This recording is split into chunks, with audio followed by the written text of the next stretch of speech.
I will talk about how can you disable recurring request notifications on your eToro app.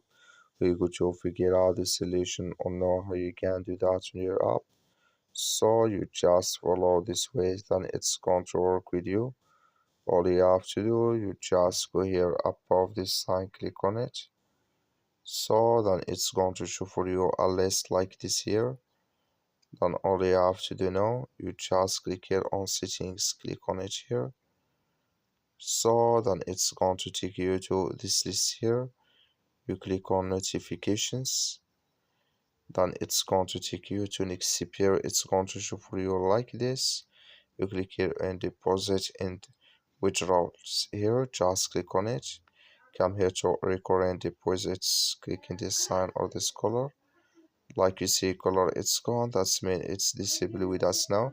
That's all you have to do. Thank you for watching. Don't forget to support us by liking.